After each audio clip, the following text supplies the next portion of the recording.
Hello बच्चों। तो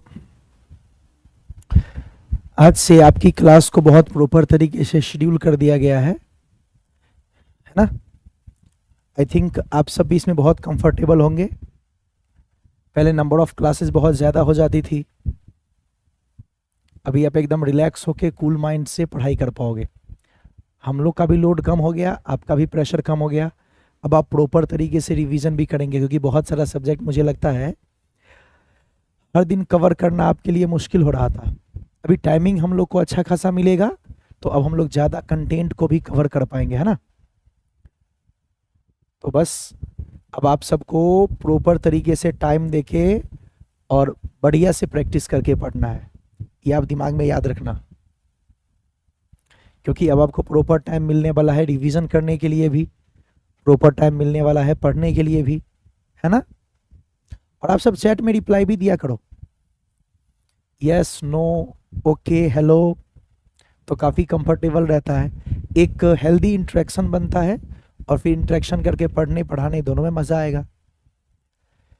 आप लोग को जितना मैंने रूल्स पढ़ाया वो सब आप रिवीजन करते हो? आपको लगा कि सभी रूल्स आ गए, किसी में दिक्कत तो नहीं आ रही है? आप चूंकि 11th वाले बच्चे हैं तो बहुत प्यारे से हो, अभी अभी आपको ज़्यादा इन सब सिलेबस का ज्ञान नहीं है, और सडनली जो है वो आपका सिलेबस टफ हो गया है, क्योंकि जो हम 10th में पढ़ते हैं उसके कंपैरिजन में 11th में और 12th में सिलेबस सडनली इंक्रीज कर जाता है ना। सिलेबस का कंटेंट भी बढ़ जाता है, जो कंसेप्चुअल चीज़ें हैं वो भी थोड़ा थोड़ा हार्ड होने लगती है। तो इसीलिए 11th वाले बच्चे को बहुत आराम आराम से आहिस्ता से पढ़ना सीखना होता है। और वो आराम से आहिस्ता से का क्या मतलब है? Regular revision. आप रिवीजन डेली थोड़ा थोड़ा करें, जहाँ पे डाउट हो वो आप पूछ लिया करो, कहीं पे समझ ना आए तो मुझे रिप्लाई दिया करो चैट में, तो लगातार मैं देखते रहता हूँ। तो इस तरीके से आप सब करोगे तो आप सब बहुत अच्छे से सारा सिलेबस कवर कर पाएंगे। तो ये आपकी ड्यूटी है ना। चलिए हम अब आगे की ओर बढ़ते हैं। हमने बहुत सारा पार्ट तो कवर कर लिया था ऑलरेडी। आप लोग को अगर याद हो तो पिछले क्लास में मैंने आपको ये बताया था, याद है? हम लोगों ने ढाल कोण या झुकाव कोण किसे कहते हैं वो पढ़ा था। आप लोग को कंसेप्ट समझ में आ गई थी? ढाल कोण या ढलान कोण या झुकाव कोण, ये सब क्या चीज होती है, ये समझ में आ गया था, है ना। अगर आप इन जनरल समझो, हमारे कॉमन लाइफ के बेसिस पे अगर आप समझने की कोशिश करो, तो जो भी चढ़ाई होती है ना, किसी भी ऊंचाई पर चढ़ने के लिए हम एक स्लांट बनाते हैं ना, तो वो चढ़ाई जो होता है वही आपका क्या है, वो चढ़ाई जितना कोण बनाता है आपके क्षैतिज तल के साथ, वही क्या बन जाता है? ढलान कोण। जैसे मान लीजिए ऐसा कोई चढ़ाई है,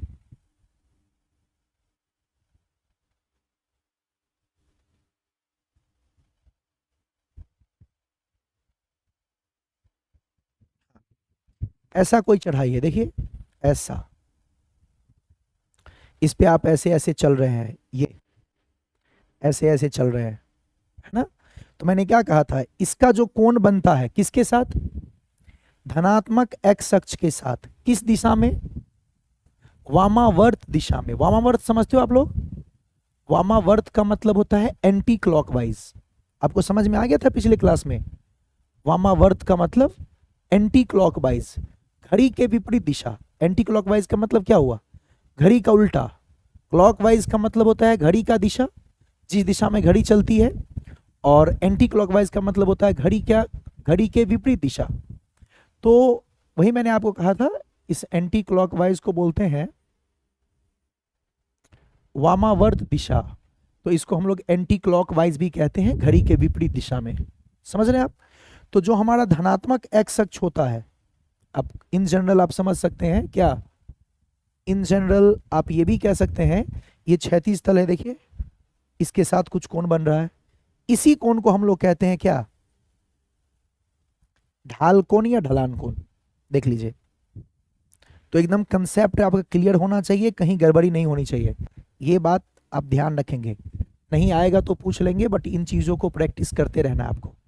क्लियर है? फिर मैंने कहा था कि मान लीजिए कोई आपको वक्र दे दिया गया, जैसे मान लीजिए ऐसा कोई वक्र दे दिया, और जब आपको किसी वक्र पे बोलेगा ढलान कोण बनाने, तो क्या समझाया था मैंने कहा था कि मान लीजिए आपको यहां पे बोला ढलान कोण बनाओ, तो क्या करेंगे, यहां पे खींचेंगे स्पर्श रेखा। कैसे, जिस बिंदु पर आपको ढलान कोण पूछा जाएगा उससे थोड़ा पीछे, उससे थोड़ा आगे, दो बिंदु ले लीजिए और इन दोनों को बिंदु को मिलाते हुए एक सरल रेखा खींच दीजिए। अब इसी रेखा का जो धनात्मक एक्स अक्ष के साथ कोण बनेगा उसे ही कहेंगे हम लोग ढलान कोण। तो अगर आपको कोई सरल रेखा दिया हुआ है तब तो स्पर्श रेखा लेने की कोई जरूरत भी नहीं है, क्योंकि ये ऑलरेडी एक सरल रेखा है। तो आपको धनात्मक एक्स अक्ष के साथ वामावर्त दिशा में देख लेना है कितना कोण बना। लेकिन अगर कोई वक्र दे दिया तो उसमें क्या करेंगे, आपको एक स्पर्श रेखा खींचना है ताकि आपको एक सरल रेखा मिल जाए, और फिर धनात्मक एक्स अक्ष के साथ वामावर्त दिशा में कोण देख लेंगे। इतना ही हमने डिस्कस किया था और उम्मीद करता हूं कि ये चीजें आपको इजीली समझ में आ गई होगी, है ना। बाकी समय के साथ जैसे जैसे हम आगे बढ़ेंगे बार बार यूज होगा तो और ज्यादा कंसेप्ट क्लियर होगा, बट इतना कंसेप्ट आपका क्लियर होना चाहिए। किसके साथ एंगल देखते हैं, धनात्मक एक्स अक्ष के साथ। हमेशा याद रखेंगे जिस बिंदु पर भी आपको पूछा जाएगा ढलान कोण या झुकाव कोण, वहां पर कौन सा अक्ष बनाएंगे भाई, धनात्मक एक्स अक्ष। क्या बनाएंगे, धनात्मक एक्स अक्ष। और फिर किस दिशा में कोण को देखना है, एंटी क्लॉकवाइज, घड़ी के विपरीत, वामावर्त दिशा में। जितना कोण बनेगा वही ढलान कोण। इजी है। अब मुझे बताओ, ये जो ढलान कोण हम निकाल रहे हैं ये क्या 0 हो सकता है, हाँ 90 हो सकता है, यस 90 से बड़ा भी हो सकता है, हो सकता है। तो ढलान कोण जो आपका है वो 0 डिग्री भी हो सकता है, 30, 50, 80, 90, 100, 120। कहने का मतलब ये है कि ये 90 से कम भी हो सकता है, 90 के बराबर भी हो सकता है, और 90 से बड़ा भी हो सकता है कि नहीं है। तो अगर आपको इस तरीके का ढलान कोण निकालने के लिए बोलेगा तो कुछ हम इस पे प्रैक्टिस करेंगे कि कैसे निकलता है ढलान कोण, और आप सब करके देखेंगे। चलिए आगे बढ़ते हैं। ढलान कोण में कुछ एग्जाम्पल लेते हैं और आपको जवाब देते चलना है। आपको सिर्फ ये बताना है कि ढलान कोण 90 से बड़ा है, 90 से छोटा है, या 90 के बराबर है ना। देखिए तो अगर मैंने ऐसे बनाया, पहला एग्जाम्पल मैंने आपको एक इस तरीके से सरल रेखा बना के दिया, ये लीजिए, ये एक्स अक्ष, ये वाई अक्ष। आपको बताना है कि इस बिंदु पर जो आप ढलान कोण निकाल रहे हैं वो 90 से बड़ा है, छोटा है, क्या है, 90 के बराबर है। आपको जवाब देना है ना। आपको लगे छोटा तो स्मॉल का एस लिख दीजिएगा, आपको लगे बड़ा तो लार्ज का एल लिख दीजिएगा, और 90 के बराबर लगे तो आप 90 लिख दीजिएगा। चलो एक दो एग्जांपल देता हूं, फटाफट करके देखिए।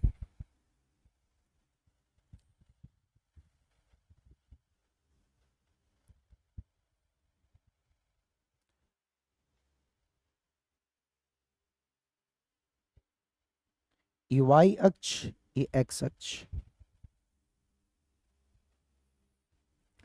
फटाफट से आपको जवाब देना है, गलत हो सही हो नो प्रॉब्लम, जवाब सबका आना चाहिए। ऐसे ही चुपचाप बैठे नहीं रहेंगे। 90 से बड़ा है, 90 से छोटा है, 90 के बराबर है, क्या है बताते रहना है।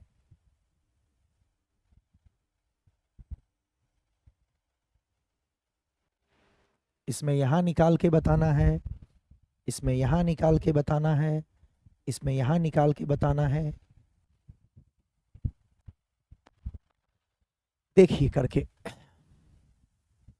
चलिए पहले मुझे पहला एग्जाम्पल का बताओ, फिर दूसरे का बताना, फिर आप मुझे तीसरे का बताना, फिर आप मुझे चौथे का बताना। बड़े प्यार से और बड़े आसान शब्दों में मैं आपको सिखाने का कोशिश कर रहा हूं।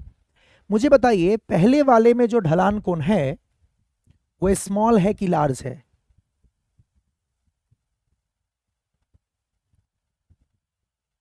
बहुत सारे बच्चे जवाब दे रहे हैं। कि पहले वाले में स्मॉल है, 90 से छोटा है। बिल्कुल करेक्ट। क्या करेंगे बाबू, कंसेप्ट आपको समझ में आ गया है। जिस जगह पे आपसे पूछा गया ढलान कोण, उस बिंदु पर, चूंकि ये सरल रेखा है तो इसमें आपको स्पर्श रेखा लेने की कोई जरूरत नहीं है। तो जहां पर भी आपको ढलान कोण पूछा गया है वहां क्या करेंगे, धनात्मक एक्स अक्ष बनाएंगे। क्या धनात्मक एक्स अक्ष इधर है? क्या आप सब जानते हैं इधर धनात्मक एक्स अक्ष, इधर ऋणात्मक एक्स अक्ष, ऊपर धनात्मक वाई अक्ष, नीचे ऋणात्मक वाई अक्ष। इतना तो जानते होंगे आप लोग, 10th में भी ये बेसिक पढ़े होंगे। दाएं तरफ आपका धनात्मक एक्स अक्ष, बाएं तरफ ऋणात्मक एक्स अक्ष, ऊपर की तरफ धनात्मक वाई अक्ष, नीचे की तरफ ऋणात्मक वाई अक्ष। इतना तो पता है सबको। तो धनात्मक एक्स अक्ष किस तरफ है, दाएं तरफ है। तो जिस बिंदु पर आपसे पूछा गया ढलान कोण, वहां पर क्या करेंगे, एक धनात्मक एक्स अक्ष बनाएंगे। बना दिए। अब किस दिशा में देखेंगे, एंटी क्लॉकवाइज। एंटी क्लॉकवाइज मतलब वामावर्त दिशा में, ऐसे। बोलिए ये वाला कोण देख के क्या आपको थीटा स्मॉलर देन 90 नहीं लग रहा है? यस। तो यहां पर जो थीटा है वो लेस देन 90 है। ठीक है, आगे चल के मैं पढ़ाऊंगा, हो सके तो आप याद भी रखिएगा, मैं भी बोल देता हूं, और नहीं हो तो नोट डाउन भी कर लीजिएगा। जिसका ढलान कोण 90 डिग्री से कम होता है ना, उसका ढाल धनात्मक होता है, और जिसका ढलान कोण 90 से ज्यादा होता है ना, उसका ढाल, आगे बताऊंगा कि ढाल क्या होता है, उसका ढाल ऋणात्मक होता है। ढलान कोण 90 से कम तो ढाल धनात्मक, ढलान कोण 90 से ज्यादा तो ढाल ऋणात्मक, याद रखिएगा। चलिए आ जाइए, इसको देखते हैं। यहां बताओ तो कोई, यहां पे कोई बच्चा मुझे बता सकता है कितना है ढलान कोण, इस जगह का ढलान कोण? ढलान कोण के लिए क्या करते थे, कंसेप्ट वही लगाना है, कुछ नहीं आपको कंफ्यूज होने की जरूरत है। जिस बिंदु पर आपसे पूछा गया ढलान कोण, वहां पे क्या बनाओ, वहां पे बनाओ धनात्मक एक्स अक्ष। अरे ये धनात्मक एक्स अक्ष और जो दिया हुआ था रेखा, वो दोनों तो एक साथ हो गया, दोनों समांतर हो गया एक दूसरे के। देखिए अगर ये दोनों एक दूसरे के समांतर हो गया, मतलब इस एक्स अक्ष से इस रेखा का कोण कितना बना, 0 डिग्री। दो समांतर रेखा के बीच की कोण कितनी होती है, 0 डिग्री। ये सब याद भी रखना है, समांतर रेखाओं के बीच का कोण 0 डिग्री। तो आपने जो एक्स अक्ष लिया वो और जो सरल रेखा था वो, क्या दोनों बिल्कुल समांतर है? तो यहां पर कितना कोण बन गया बाबू, थीटा इक्वल टू 0 डिग्री। अब इस बात को स्टार लगा के आप याद भी कर लेंगे। क्या याद कर लेंगे, एक्स अक्ष के समांतर जो रेखा होती है उसका ढलान कोण 0 डिग्री होता है। एक्स अक्ष के समांतर जो रेखा होती है उसका ढलान कोण 0 डिग्री होती है।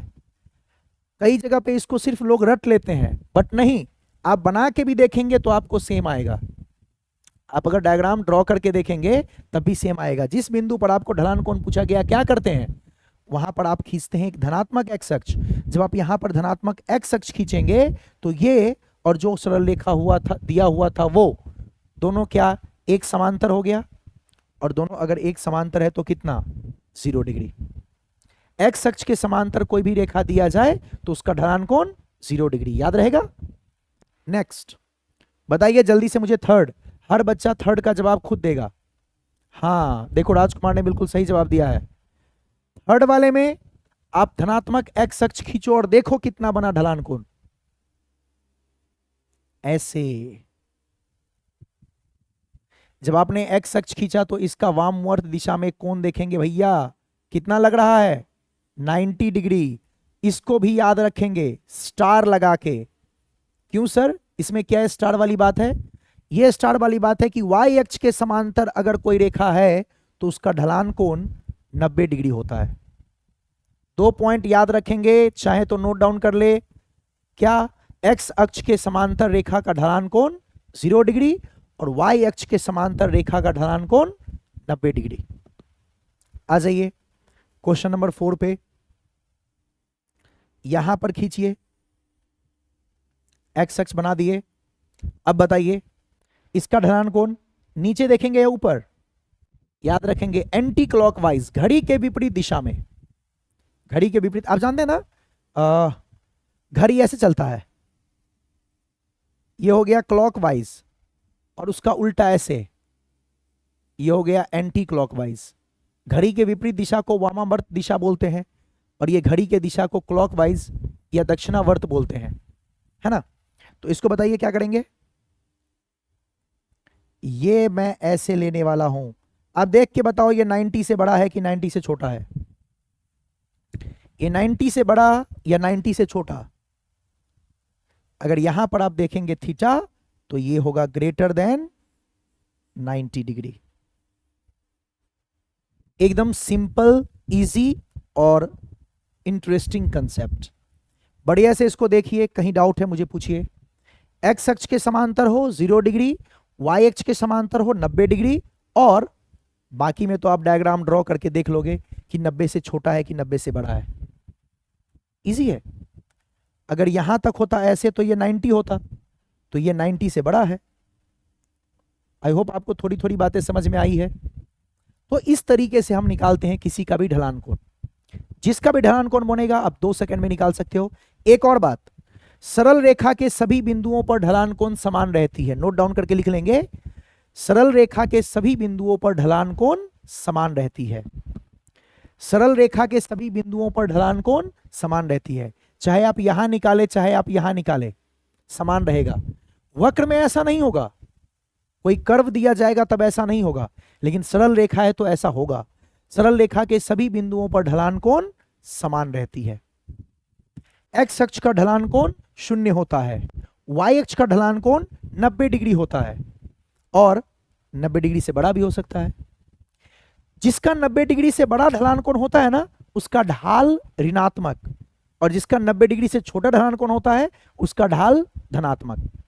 इस बात को भी नोट डाउन कर लीजिएगा।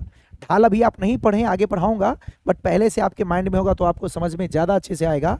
लिख लीजिएगा, जिसका भी ढलान कोण 90 डिग्री से बड़ा होता है उसका ढाल ऋणात्मक, और जिसका भी ढलान कोण 90 डिग्री से छोटा होता है उसका ढाल धनात्मक होता है ना।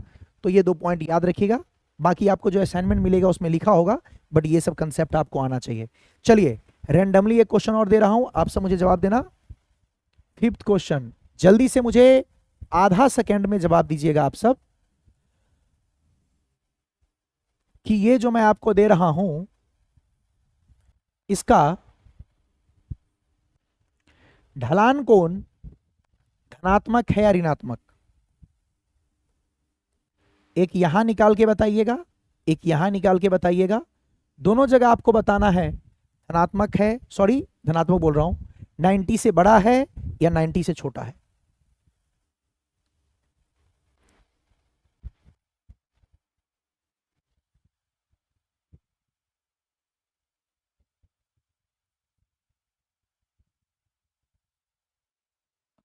इसका भी बताना है आपको।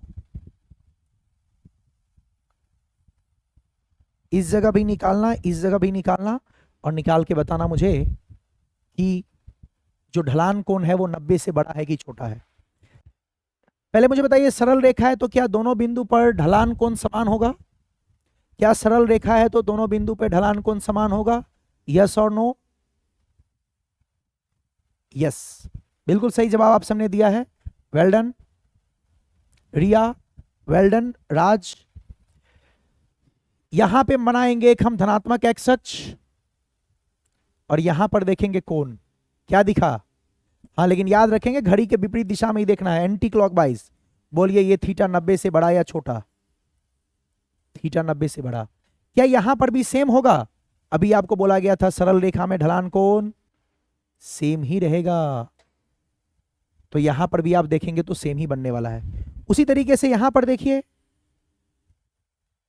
यहां पर जो आप देखेंगे ढलान कोण 90 से बड़ा छोटा, 90 से बड़ा या छोटा, 90 से छोटा, देख के आप समझ जाएंगे यस और नो। उसी तरीके से ये भी आपका यहां भी निकाल के देखेंगे तो ये भी 90 डिग्री से छोटा ही होने वाला है, क्योंकि सरल रेखा के सभी बिंदुओं पर ढलान कोण क्या होती है? एक समान। सरल रेखा के सभी बिंदुओं पर ढलान कोण एक समान। चलेगा? मैंने आपको बताया था, उसी में से फिर से पूछ रहा हूं, बताइए इसका ढलान कोण यहां दे दिया मैंने एक रेखा, बोलिए इसका ढलान कोण, इस सरल रेखा का ढलान कोण बताओ, इस सरल रेखा का ढलान कोण इस बिंदु पर कितना होगा, 90 से बड़ा या छोटा, या 0 या 90, क्या होगा बताइए, वेल डन, 0 डिग्री। एक्स अक्ष के समांतर कोई भी रेखा हो तो उसका ढलान कोण 0 डिग्री। इजी है, क्लियरली समझ गए। चलिए इसी तरीके से कुछ वक्र का क्वेश्चन किया जाए। अच्छा इसका तो बता सकते हो ना आप लोग, इसका मान लीजिए रेखा नीचे तक लेके चला गया मैं, बोलिए क्या आप इसका ढलान कोण बता सकते हैं यहां पे, बताओ राज, कितना होगा, राजकुमार बताओ बताओ, थीटा कितना, एक्स अक्ष के साथ देखेंगे कितना कोण बनाएगा ये, वेरी गुड, बिल्कुल सही जवाब, 90 डिग्री। एकदम सिंपल इजी मजेदार। बताओ कुछ टफ है। और प्रैक्टिकल लाइफ में आप ढलान कोण का मतलब समझ गए, कहीं पर भी चढ़ाई होती है, कहीं पर भी ढाल होता है तो उसका जो कोण बनता है धनात्मक एक्स अक्ष के साथ या क्षैतिज तल के साथ, ऐसी अंडरस्टैंडिंग के लिए, वरना मैथमेटिकली धनात्मक एक्स अक्ष के साथ एंटी क्लॉकवाइज में। क्लियर है। तो इस तरीके से बहुत इजी होता है। चलिए किसी वक्र का देखें, यह आपका 8 नंबर एग्जाम्पल है, एकदम कंसेप्चुअली क्लियर होना है। चलिए वक्र का मुझे बताना, पता नहीं शायद ये आपको टफ लगे, लेकिन आपको पता है मैं हूं तो कुछ भी टफ नहीं है, हम हैं तो मुमकिन है। देखिए क्या मुमकिन है, आपको दिया गया कोई वक्र, ये लीजिए, जल्दी से मुझे बताना, जल्दी से मुझे बताना यहां का ढलान कोण और यहां का ढलान कोण, 1 और 2 दोनों पॉइंट का ढलान कोण आपको बताना है, 90 से बड़ा या 90 से छोटा, सिर्फ इतना ही बताना है आपको। और दोनों समान होगा या अलग होगा। सरल रेखा होता तो समान होता, ये कोई वक्र है, ये सरल रेखा नहीं है, ये कोई वक्र है, तो इसमें ढलान कोण तो आपको पता है सरल रेखा में समान ही होता, इसमें तो ऐसा कोई जरूरी है नहीं। तो आप मुझे बताइए पहले पॉइंट पर जब आप ढलान कोण निकालेंगे तो 90 से बड़ा या छोटा। अच्छा इस पे आप स्पर्श रेखा लेके भी बना सकते हो, जो मैंने आपको टेक्निक बताया था, वरना मैं तो बिना स्पर्श रेखा का ही बता देता हूं कि 90 से बड़ा है या छोटा। आप भी बिना स्पर्श रेखा लिए बताना चाहते हो तो बता सकते हो। क्या करो, यहां पर बनाओ एक धनात्मक एक्स अक्ष, छोड़ो स्पर्श रेखा का चक्कर। आप देखो नियम के हिसाब से आपको यहां पर एक स्पर्श रेखा बनाना होता है, फिर देखना होता है कोण, लेकिन मैं कहता हूं उसको रहने दो, वो आपको पता होना चाहिए कि स्पर्श रेखा लेते हैं और फिर देखते हैं कोण। बट यहां पर शॉर्टकट क्या करेंगे, सीधा एक्स अक्ष खींचो और देख लो इस जगह पे कितना कोण बन रहा है। बताइए ये 90 से ज्यादा बन रहा है या कम। स्पर्श रेखा लेंगे तभी कोई बड़ी बात नहीं है, 1 सेकंड में आप बना लोगे, बट मैं कहता हूं कि बिना स्पर्श रेखा का भी आप करके देखेंगे तो आ जाएगा। बोलिए ये 90 से ज्यादा कम, ये देख के पता लग जाएगा आपको। सीधा वहां पे धनात्मक एक्स अक्ष बनाओ और वामवर्त दिशा में देख लो कितना कोण आ रहा है, ये आ रहा है 90 से छोटा। 2 पे करके देखिए, 2 पे, हाँ सभी बिंदुओं पर अलग अलग है, लेकिन 2 पर भी अगर आप देखेंगे भैया तो ये भी 90 से छोटा है। अरे हाँ या ना, बोलो बोलो बताओ, इतना समझ में आया। सर 90 से बड़ा आप कैसे समझ जाते हैं, मुझे तो समझ नहीं आता है। अरे भाई यहां तक आता तो 90 होता, इससे आगे होता तो 90 से बड़ा होता, वो यहां तक तो पहुंचा ही नहीं। जब भी आपको डाउट लगे ना तो जिस बिंदु पर बोला जाए कैसे लाइन खींच लेना, इतना तक आ गया तो 90 है, इससे पहले ही रह गया तो 90 से छोटा है, सिंपल। तो आई थिंक आपको ऐसी कोई दिक्कत तो नहीं आनी चाहिए, बट पता नहीं अगर आपको आ रहा हो तो आप समझने का कोशिश करेंगे और पूछेंगे, यही मैं कर सकता हूं। ये सबको 90 से छोटा दिखा। अच्छा मुझे बताइए θ1 और θ2 क्या दोनों समान हैं? नहीं, θ1 θ2 में कौन बड़ा है? देखिए दूसरा वाला ढाल कौन बड़ा है। कई बार ये भी पूछ देता है बताइए कहां का ढलान कोण ज्यादा बड़ा, तो आप देखिए पहला वाला ढलान कोण और दूसरे वाले ढलान कोण का तुलना कीजिए, ये कम है और ये ज्यादा है। उम्मीद करता हूं आपको समझ में आ रहा होगा, फिगर में एकदम क्रिस्टल क्लियर दिख रहा है कि यहाँ का एंगल कम है, यहाँ का एंगल ज्यादा है, यहाँ का कोण कम है, यहाँ का कोण ज्यादा है कि नहीं। देख लीजिए, तो इसमें हम देखेंगे तो इसका हर जगह पे ढलान कोण बदलता जा रहा है और ढलान कोण कम से ज्यादा की तरफ जा रहा है, यानी इसमें ढलान कोण क्या कर रहा है, बढ़ रहा है। ढाल कोण क्या कर रहा है, बढ़ रहा है। क्लियर है। चलिए एक एग्जांपल और देखते हैं। कहीं पर दिक्कत है तो मुझे बताओ, आप मैसेज करो, एकदम क्लियर किया जाएगा। ये लीजिए, यहां पर बताइए कितना होगा और यहां पर बताइए क्या होगा, 1 और 2। आपको बताना है कहां 90 से ज्यादा है, कहां 90 से कम है, दोनों में किस बिंदु का ढलान कोण ज्यादा है, किस बिंदु का ढलान कोण कम है। अपने एक कॉपी में कर लीजिए फटाफट, फिर जब मैं सॉल्व करूंगा तो उसके साथ मैच कीजिएगा। 1 और 2 में देखना है आपको कि ढलान कोण ज्यादा है कम है, ये आपको चेक करना है। और दूसरा ये बताना है कि 1 और 2 में कहां का ढलान कोण ज्यादा है। स्पर्श रेखा, स्पर्श रेखा खींचकर नहीं, आपको स्पर्श रेखा खींचकर, नियम के हिसाब से स्पर्श रेखा खींचकर बनाया जाता है, लेकिन हम शॉर्टकट ट्रिक यूज करेंगे, है ना, उतना टाइम लैप्स करने की जरूरत नहीं है, तो आपको स्पर्श रेखा नहीं खींचना है, आप डायरेक्ट कीजिए, एकदम शॉर्टकट। ऐसे लाइन खींचो, ये एक्स अक्ष बना और सीधा देख लो कि कोण कितना बना। बताइए 90 से बड़ा छोटा, 90 से छोटा है ये भी, यहां तक आता तब 90 होता मेरे भाई, ये 90 से क्या है, छोटा है। हाँ या ना। 2 पर देखिए, 2 पर देखिए खींच के रेखा, पहले धनात्मक एक्स अक्ष बना लीजिए, अब देखिए ये बना θ2, दोनों का दोनों 90 से छोटा है, दोनों का दोनों 90 डिग्री से छोटा है। अच्छा θ1 θ2 में कौन बड़ा है, बताओ बताओ, θ1 और θ2 में कौन बड़ा है, θ1 बड़ा है और θ2 छोटा है।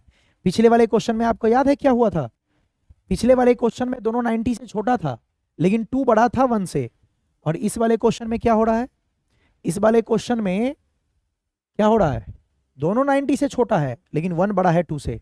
इसका मतलब समझे, पहले वाले क्वेश्चन में ढलान कोण बढ़ता जा रहा है और दूसरे वाले क्वेश्चन में ढलान कोण घटता जा रहा है। कई बार ये भी पूछ देता है कि बताइए मुझे आरेख में, या आप मुझे बताइए इस ग्राफ में ढलान कोण क्या हो रहा है, मतलब बढ़ता जा रहा है, घटता जा रहा है, समान है।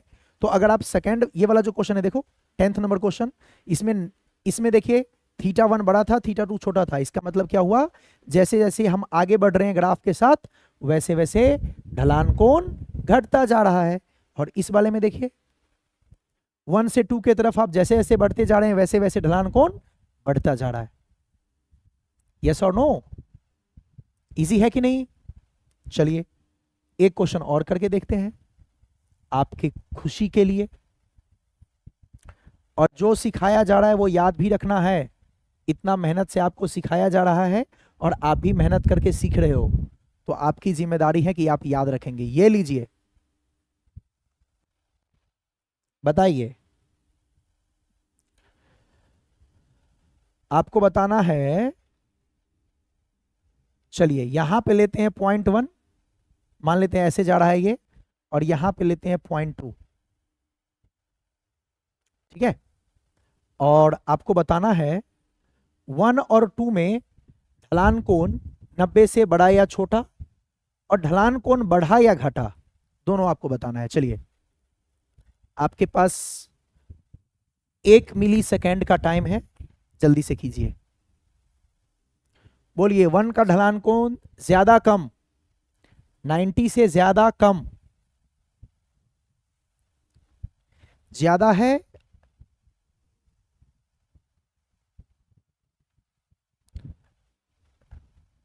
ज्यादा है या कम है, आपको ये बताना है। 190 से ज्यादा या कम, ज्यादा है लिख दीजिए लार्ज, 1 अगर 90 से ज्यादा है तो लिखो लार्ज, 1 अगर 90 से कम है तो लिखो स्मॉल। ऐसी 2 में अगर 90 से ज्यादा है तो लिखो लार्ज और 90 से कम है तो लिखिए स्मॉल। ओके, वेल डन, बिल्कुल सही जवाब दिया राज रिया दोनों ने।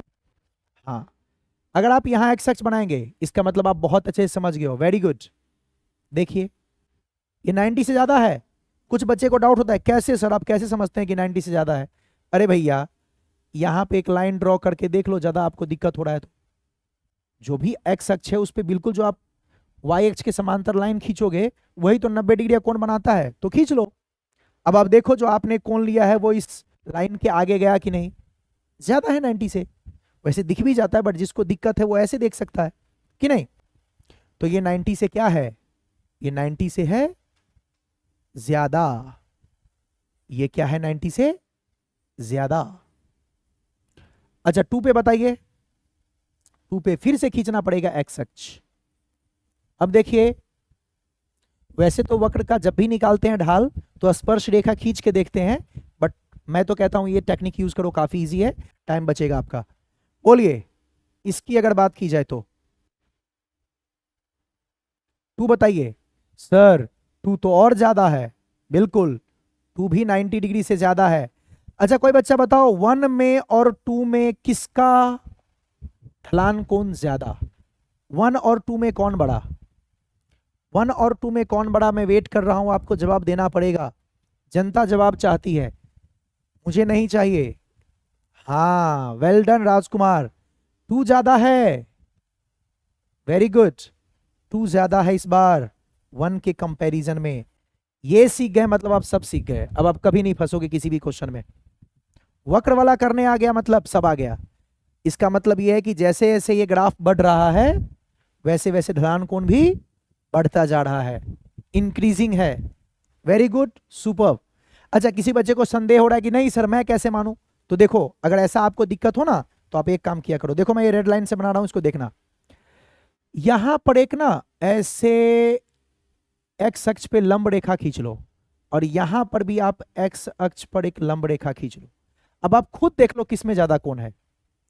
इसमें इस रीजन को क्रॉस करके इतना आगे बढ़ा है और इसमें इस रीजन को क्रॉस करके इतना ही आगे बढ़ा है। आप खुद देख लीजिए कौन ज्यादा है। उम्मीद करता हूं कि इतना पहचानने आपको आता होगा। अब इतना भी नहीं आएगा तो फिर कैसे काम चलेगा, तो इतना आपको आना चाहिए यार, ये नॉर्मल चीज है। मैं ये नहीं कहूंगा कि ये किसी क्लास की बात है, ये किसी क्लास की बात नहीं है, ये किसी क्लास में आप पढ़ें ये बात नहीं है, ये एक नॉर्मल कॉमन सेंस है ना। खैर आप लोगों ने बिल्कुल सही जवाब दिया है। तो इस तरीके से आप निकाल सकते हैं किसी का भी ढलान कोण। ऐसा मैं उम्मीद करता हूं कि आपको ये कंसेप्ट क्लियर हो गया है, और अगर हो गया है तो अब हम आगे बढ़ेंगे और पढ़ेंगे ढाल। तो आप लोग हेडिंग डालिए ढाल, लिखिए ढाल। ढाल को इंग्लिश में क्या कहते हैं? नहीं लिखा है, मैं लिख देता हूं। ढाल को इंग्लिश में कहते हैं स्लोप। ढाल को इंग्लिश में कहते हैं स्लोप, लिख लीजिएगा सब लोग। ढाल को इंग्लिश में कहते हैं हम लोग स्लोप। तो हम लोग को स्लोप समझना है। इससे पहले क्या पढ़े थे? इससे पहले पढ़े थे ढाल कोण। अब क्या पढ़ना है? अब पढ़ना है ढाल। सर दोनों तो सेम लगता है सुनने में, तो क्या दोनों सेम ही कंसेप्ट है? थोड़ा बहुत सिमिलर है, थोड़ा बहुत अलग है, तो समझने की कोशिश करेंगे तो आपको आ जाएगा। जो आपने धनात्मक एक्स अक्ष के साथ कोण देखा था वो था ढलान कोण या ढाल कोण या झुकाव कोण। फिर ढाल क्या चीज है? ढाल क्या होता है सुनना, जो भी आपने कोण निकाला, मान लीजिए आपने ढलान कोण निकाला 30 डिग्री, एग्जाम्पल दे रहा हूं, मान लीजिए आपने ढलान कोण कितना निकाला? 30 डिग्री। बता दूं मैं आपको, इसको बोलते हैं स्लोप एंगल, है ना।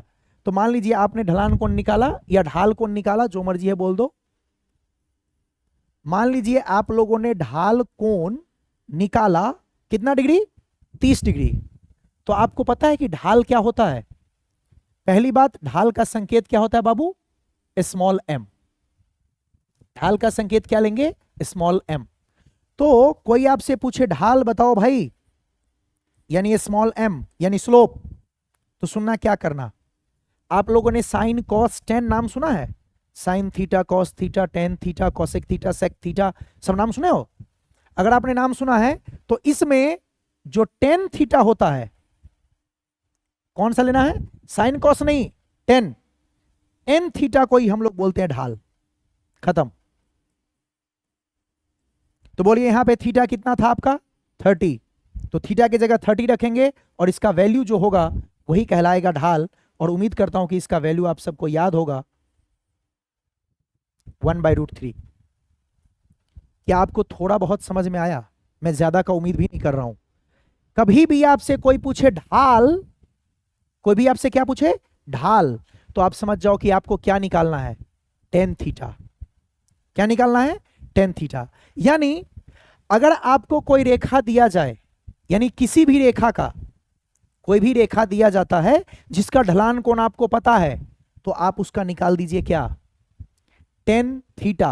अगर किसी रेखा का ढलान कोण थीटा है तो टेन थीटा ही कहलाएगा उसका ढाल। नहीं समझ आई? अगर किसी रेखा का ढलान कोण है 60 डिग्री, तो ढाल का मतलब होगा टेन 60 डिग्री।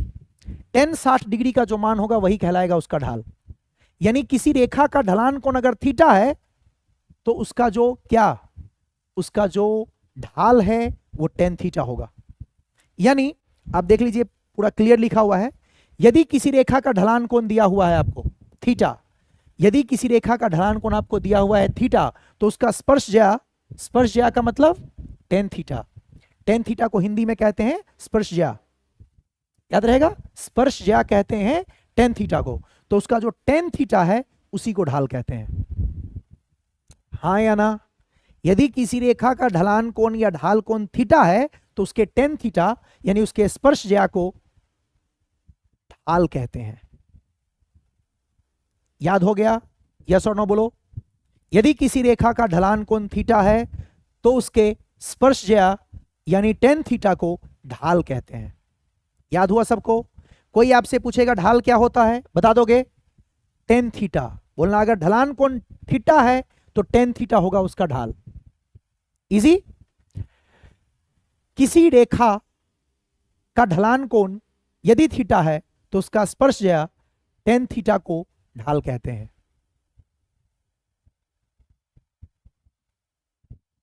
है ना?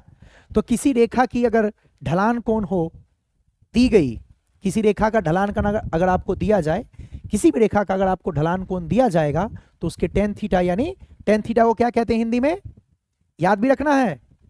टेन थीटा का हिंदी में नाम है, ये मत कंफ्यूज कर देना सर ये क्या लिख दिए।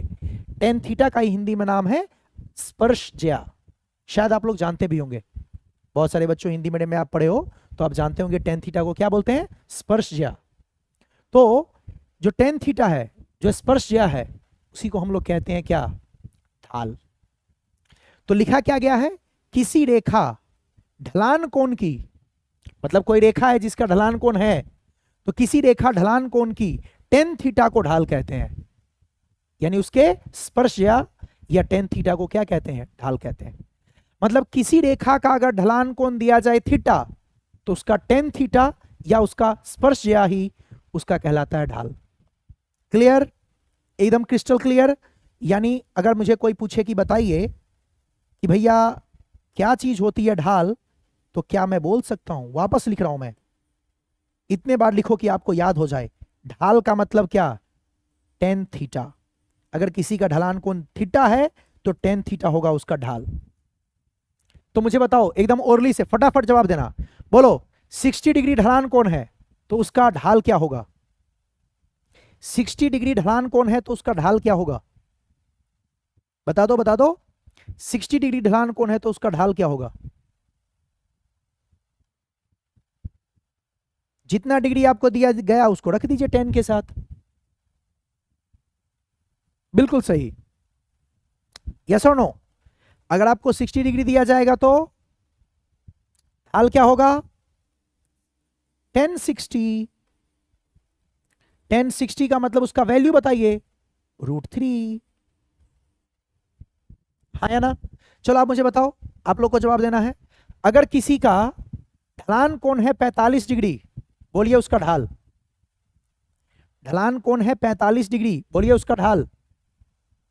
जल्दी रफ्तार में। किसी का ढलान कोण है 45 डिग्री, बताओ उसका ढाल। जवाब देना है। जनता जवाब चाहती है, मुझे जवाब नहीं चाहिए। 45 डिग्री। वेल डन रिया, वेरी गुड राजा। टेन थीटा 45 रखेंगे, कितना बना? 1045 1। Well done, superb, awesome. तो बहुत अच्छा, आप लोगों ने एकदम सही जवाब दिया। तो याद रखिएगा, अगर आपको ढलान कोण पता है तो उसकी जो स्पर्शज्या होती है, यानी उसका जो टेन थीटा होता है, उसी को हम लोग कहते हैं ढाल। और ढाल को हम लोग कहते हैं इंग्लिश में स्लोप, जिसका संकेत होता है स्मॉल m। और ढलान कोण को हम लोग कहते हैं स्लोप एंगल। तो यही था कंसेप्ट स्लोप और स्लोप एंगल का, है ना। तो आपको मैं एक बात बताऊं, जो ये ढाल है ना, उसको निकालने के टोटल 3 विधि हैं। ओ सर, एक तो विधि आपके सामने है, सीधा अपने फॉर्मूला में रखा, आंसर आया, आप भी खुश, मैं भी खुश, जनता भी खुश। दूसरा मेथड, आपको मैं ग्राफ बना के दूंगा और वहां से आपको टेन थीटा निकालना पड़ेगा। एक बात याद रखना, निकालेंगे टेन थीटा ही, वहां से आप निकालेंगे टेन थीटा, तो वो भी आपको बताएगा क्या, ढाल। और तीसरा अवकलन। तीसरा कौन सा रूल आएगा, अवकलन। मैंने क्या कहा था, जब कभी भी चर के सापेक्ष कोई दर निकालना हो या चर के सापेक्ष कोई भाग हो, तो वहां अवकलन लग जाता है। सोचो आप जरा, टेन थीटा का फॉर्मूला क्या होता है, P/B, लंब बट्टे आधार। क्या यह भी एक भाग है, क्या ये भाग है, तो चर के सापेक्ष अगर भाग होगा, यानी चर के सापेक्ष परिवर्तन होगा, तो क्या वहां पे मुझे अवकलन लगाना पड़ेगा। तो इसका मतलब आप दिमाग में इस बात को बैठा लेंगे कि आप लोग को ढाल निकालने के लिए टोटल कितने विधि में समझाऊंगा, 3। पहला, कोण दिया जाएगा, पट से निकाल दोगे। दूसरा, ग्राफ बना के दूंगा, उसमें टेन थीटा बनाना है लंब बट्टे आधार से, क्लियर। और तीसरा, अवकलन। अवकलन से भी हम निकाल सकते हैं क्या, ढाल। चलिए बढ़ते हैं आगे की तरफ। तो तीनों मेथड को देखेंगे, तो पहले मेथड से शुरू करते हैं। पहला मेथड जो हम लोग ढाल निकालने वाले हैं, मेथड 1, है ना। पहला मेथड कैसा होगा, जब भी आपसे पूछा जाएगा ढाल यानी m का वैल्यू, तो आप क्या लगाएंगे भैया, टेन थीटा। थीटा का मान दिया जाएगा, बैठाएंगे, आंसर आ जाएगा। दूसरा मेथड, मैं सबका थोड़ा सा ओवरव्यू दे रहा हूं, फिर बाद में इस पर क्वेश्चन प्रैक्टिस करेंगे तो आपका क्लियर हो जाएगा कंसेप्ट। दूसरा मेथड, दूसरा किस तरीके से निकालेंगे, ध्यान देना, ऐसे दिया रहेगा, यहां पर एक पॉइंट दिया जाएगा ऐसे, x1 y1, यहां पे एक पॉइंट दिया गया x2 y2। यहां पर आपसे बोला कि चलो बताओ इस रेखा का क्या, ढाल। क्या करेंगे पता है, लाइन खींचेंगे और बना लेंगे त्रिभुज इस तरीके से। देख लीजिए, जो दो बिंदु दिया जाएगा उसके मदद से, याद रखेंगे, जो दो बिंदु दिया जाएगा उसके मदद से, फिर से बोल रहा हूं, जो दो बिंदु दिया जाएगा उसके मदद से आप बना लेंगे एक त्रिभुज। और आपको याद होगा ढलान कोण आप कौन सा लेते थे, ये वाला, धनात्मक एक्स अक्ष के साथ आप एंटी क्लॉकवाइज में लेते थे। आपको इसी के लिए निकालना है, इस त्रिभुज में आपको निकालना है टेन थीटा का मान। किसका मान, टेन थीटा का। निकालिए, इसमें जब निकालना होगा आपको ढाल, यानी आपको निकालना है टेन थीटा का मान। देखिए निकाल के क्या होगा, क्या लगाओगे, लंब बट्टे आधार। देखिए इस त्रिभुज में यह आपका लंब है, अगर आप ध्यान से देख पा रहे हैं तो आपको समझ में आ जाएगी, और यह आपका आधार है। देख लीजिए, यह आपका लंब है, यह आपका आधार है, ये P और ये B। अब आप किसी भी तरीके से P और B निकाल लो तो आंसर आ जाएगा। और आपको पता है कि सरल रेखा के सभी बिंदुओं पर जो ढलान कोण होने वाला है वो समान होगा, तो ढाल भी समान होगा। तो आप इस तरीके से P और B का वैल्यू निकालिए, वहां रखिए आंसर। कैसे होगा बताओ, P का वैल्यू बता सकते हो आप सब कोई बच्चे, यहां पे ये वाली मुझे निकालनी है P, तो आप मुझे बताइए क्या ये वाला P यहां से यहां होगा। अब सोच के देखो, क्या यही वाली P और ये दोनों समान है, हाँ या ना, चेक करके देखो। यहां का कितना है y, y2, और यहां का कितना है y, y1। तो ये मुझे चाहिए, क्योंकि मुझे लगाना है लंब बट्टे आधार। क्या लगाना है, लंब बट्टे आधार। तो जब आप लंब बट्टे आधार लगाएंगे तो आपको लगाना होगा y2 माइनस y1 बट्टे क्या, x2 माइनस x1। यानी आप इसको बोल सकते हैं delta y by delta x। कुछ याद आया? y में परिवर्तन बटे x में परिवर्तन। क्या अवकलन का कुछ याद आ रहा है? क्या करते थे आप वहां पर भी आपका होता था y में परिवर्तन x में परिवर्तन, बस ये परिवर्तन बहुत छोटा होता था। तो यही परिवर्तन जब बहुत छोटा होगा तो यही बन जाएगा क्या, अवकलन। पहले तो आप ये समझो कि अगर आपको एक त्रिभुज बनाना हो, कोई सरल रेखा दे दिया जाए, तो त्रिभुज बनाने के बाद क्या आप लंब और आधार निकाल सकते हैं, हाँ या ना? और जब आपका लंब निकल गया, जब आपका आधार निकल गया, तो हो गया सिंपल, लंब बट्टे आधार, और लंब आपका बन गया क्या, लिख देता हूं यहां पे y2 माइनस y1, और b मतलब आपको यहां से यहां का दूरी चाहिए, ये दूरी चाहिए भैया, ये वाला। तो ये आपका क्या बन रहा है, x2 माइनस x1। वही आप लिख देंगे y2 माइनस y1, इसको हम लोग बोलते हैं y में परिवर्तन, और x2 माइनस x1 इसको आप बोलते हो x में परिवर्तन। तो टेन थीटा आप ऐसे भी निकाल सकते हैं।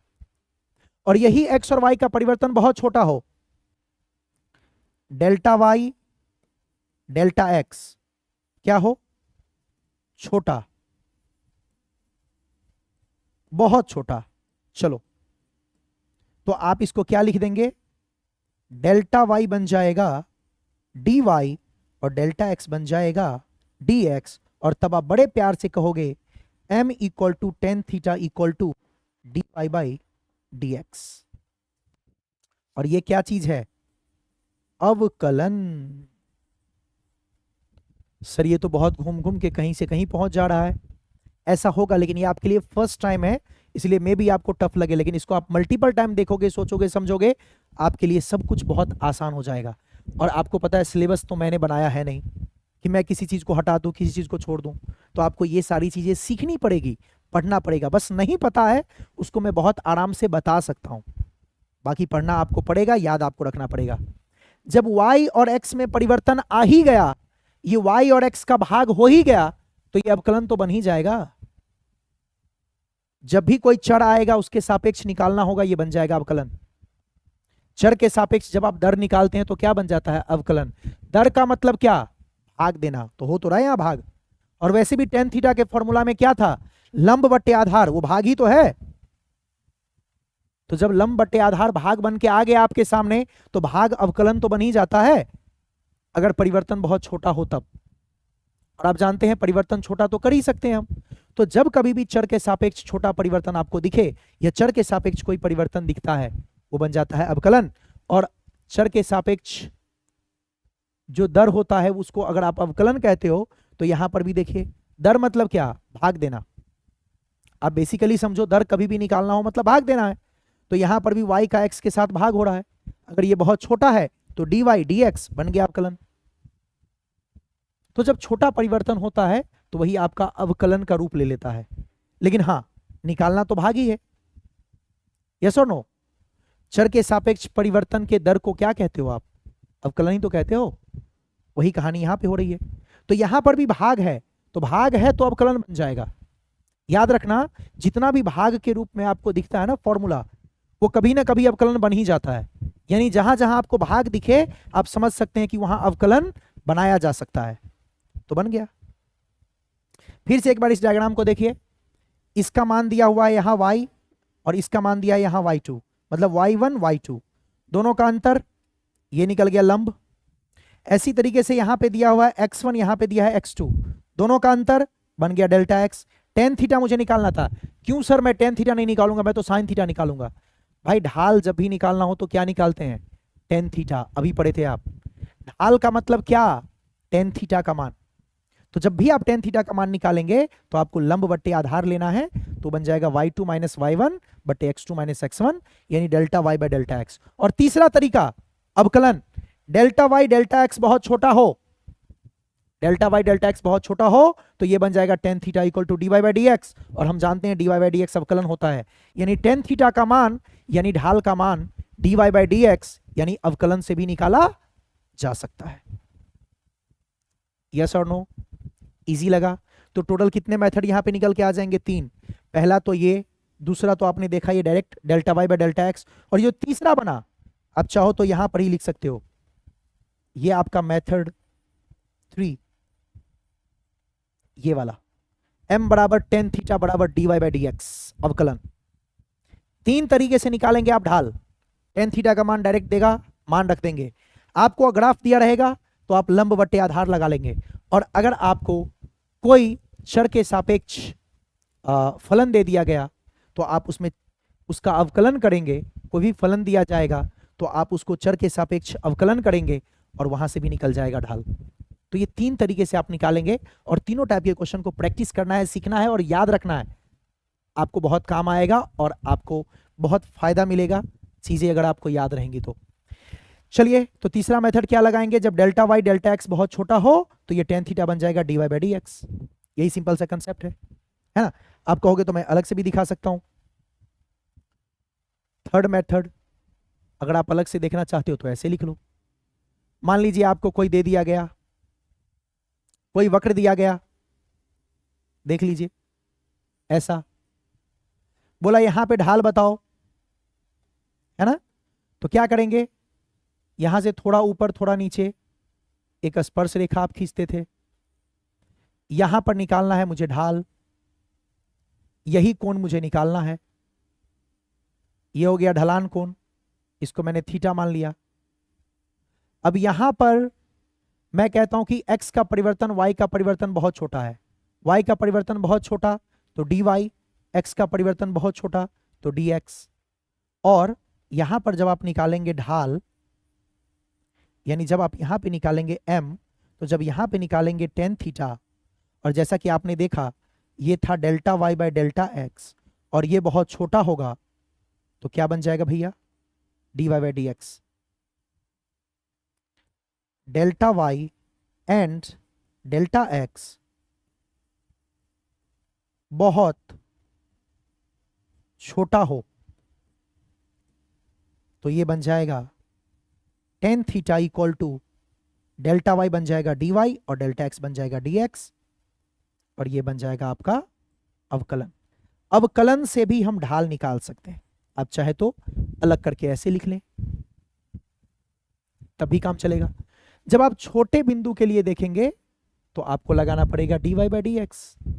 तो इस तरीके से आप निकाल सकते हैं टोटल 3 विधि। बट आप माइंड में इतना सेट करो, आपको ज्यादा टेंशन लेने की जरूरत नहीं है। पहला, डायरेक्ट कोण दिया रहेगा टेन थीटा से निकाल लेंगे। दूसरा, ग्राफ दिया रहेगा लंब बट्टे आधार, टेन थीटा का मान लंब बट्टे आधार से निकाल लेंगे।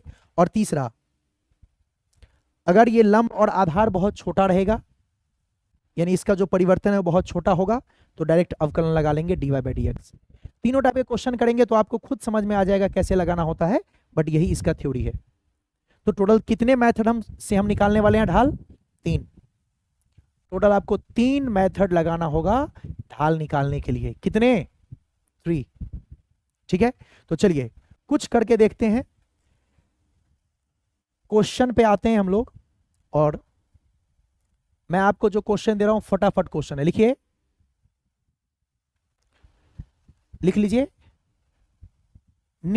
लिखो, निम्नलिखित ढाल कोण का ढाल निकालें, या सीधे लिख लो ढाल निकालें। आपको क्या निकालना है? ढाल निकालें। जो मैं क्वेश्चन दे रहा हूं सब में ढाल आपको निकालना है, फटाफट निकालिए। पहला, मैंने आपको दिया थीटा का मान 0 डिग्री, फटाफट आप सबको निकालते चलना है। दूसरा, थीटा का मान दिया मैंने 30 डिग्री। तीसरा, थीटा का मान दिया मैंने 45 डिग्री। चौथा, थीटा का मान दिया मैंने 60 डिग्री। और पांचवा, थीटा का मान दिया मैंने 90 डिग्री। चलो इतना पहले आप निकाल के देखो, 1 सेकेंड लगेगा, फटाफट निकालते चल जाइए। फिर इसके बाद मैं कुछ वैल्यूज बताऊंगा, वहां तक दिमाग में भी रखिएगा और निकालना भी है आपको। फटाफट निकालो सभी बच्चे। m इक्वल टू कोण आपको दिया हुआ है, ढाल कोण दिया हुआ है सारा आपको, और आपसे ढाल निकालने के लिए बोल रहा है। ढाल निकालने के लिए क्या सिखाया गया था? Tan theta, tan theta, theta है 0, कितना होगा बताइए? 0 डिग्री अगर ढलान कोण हो तो ढाल कितना? 0। अगला बताइए, tan 30, ढाल निकालना है मतलब tan थीटा निकालना है। tan थीटा को ही हम लोग कहते हैं ढाल। बोलिए क्या आएगा आंसर? 1/√3। तीसरा निकालिए, 45 का निकाल रहे हो आप लोग फटाफट खुद से? 1। 60 का क्या होगा? √3। Very good. 90 का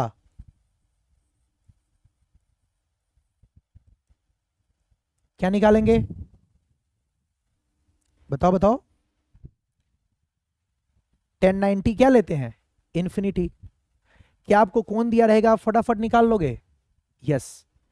अगर आपको कोण पता है, जब भी आपको ढलान कोण दिया जाएगा या ढाल कोण दिया जाएगा, ढाल निकालने के लिए क्या इस्तेमाल करना है? tan theta. इजी है। चलिए नेक्स्ट। इतना आपने लिख लिया? बस लास्ट कर रहा हूं, 2-3 क्वेश्चन और कर लो फिर छोड़ दूंगा। 6 नंबर आपने 90 कर लिया था, लीजिए 120 डिग्री का निकालिए। 7 नंबर 150 डिग्री का निकालिए। सॉरी, 120 के बाद आप निकालिए 135 का। 135 डिग्री का निकालिए। फिर निकालिए 150 डिग्री का।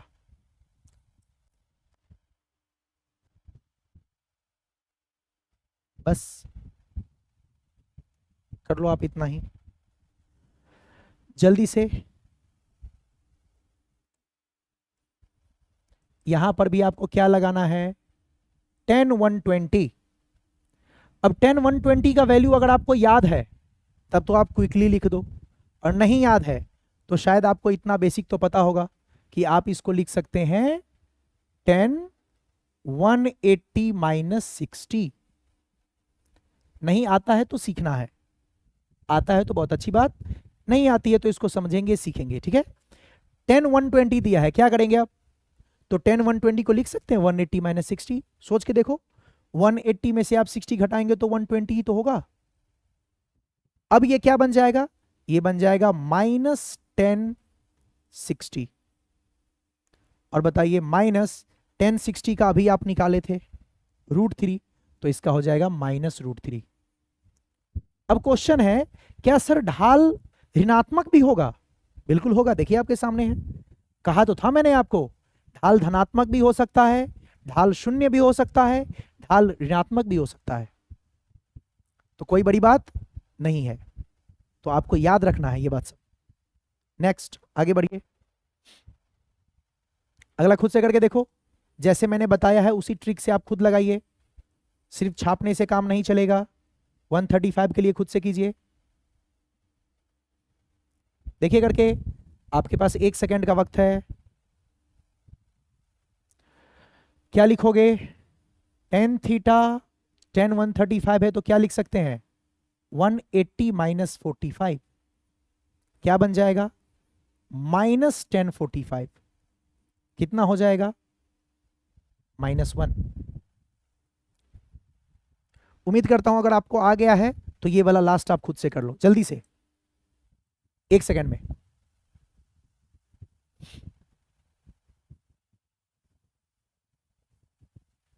हाँ या ना? आ गया? tan कितना है? 150। क्या लिख सकते हैं? -10, सॉरी इसको लिखेंगे पहले, tan 180 - 30। ये क्या हो जाएगा? -tan 30। कितना वैल्यू? -1/√3। और ये सब याद भी रखिएगा, अभी मैं आपको कराने का पर्पस मेरा ये भी है कि ये सॉल्व भी कर लिए, सीख भी गए और याद भी रखना ये सब वैल्यू। अच्छा एक और कर ही लो, छोड़ो, जब इतना आपने किया ही है तो एक और कर लेते हैं। 180 का देख लो करके, क्या हो जाएगा बताओ, 10 180। अच्छा अब एक टेक्निक देखो, अगर आपको याद नहीं रहे तो ऐसे टेक्निक सुनो, ये तो पूरा वैल्यू आपको याद होगा, यहां के बाद वापस रिवर्स जाना शुरू करो। देखो 120 √3 में माइनस लग गया था, देखिए 150 135, पहले तो आपका 135 तो 1 में माइनस लग गया था, देखिए -1। इसी तरीके से देखिए यहां पे जो 150 था, 150 30 वाले में माइनस लग गया, देखो 30 का वैल्यू 1/√3 था, उसमें माइनस लग गया। तो 180 में क्या होगा, 180 के लिए जीरो वाला पेयर है, जीरो वाले में माइनस लग गया, लेकिन -0 लगा के भी आप क्या कर लोगे, क्या होगा 0। लिख लीजिएगा कहीं साइड में, ढाल धनात्मक, ऋणात्मक और शून्य तीनों हो सकता है, यानी धनात्मक भी हो सकता है, ऋणात्मक भी हो सकता है और शून्य भी हो सकता है। शून्य कब होगा, जब 180 डिग्री हो या फिर 0 डिग्री हो, है ना। तो जब आपको ढाल कोण 0 डिग्री दिया जाए या 180 डिग्री दिया जाए तो उस वक्त आपका ढाल होगा कितना, 0। और बाकी के लिए देखिए 90 से कम के लिए धनात्मक और 90 से ज्यादा के लिए ऋणात्मक। तो दिमाग में रखना है इतनी बातें। तो जब भी आपका ढलान कोण 90 से छोटा हो तो धनात्मक होता है ढाल, और जब भी ढलान कोण 90 से बड़ा हो तो ऋणात्मक होता है ढाल, और 0 हो तो आपका ढाल भी 0 होता है। तो जितना आपको करवाया गया है उसको देखिएगा, प्रैक्टिस कीजिएगा। यहीं पे क्लास को खत्म करते हैं, और अच्छे से प्रैक्टिस कीजिए। अब आपके पास काफ़ी टाइम भी होगा तो प्रॉपर तरीके से रिवीजन करके पढ़िएगा। मैथ वाले सर आ गए हैं तो आपकी नेक्स्ट क्लास मैथ की लगेगी, तो फटाफट पानी वानी पी के आप रेडी हो जाओ ताकि आपका 2 मिनट में क्लास वापस से स्टार्ट किया जाए। चलिए, थैंक यू।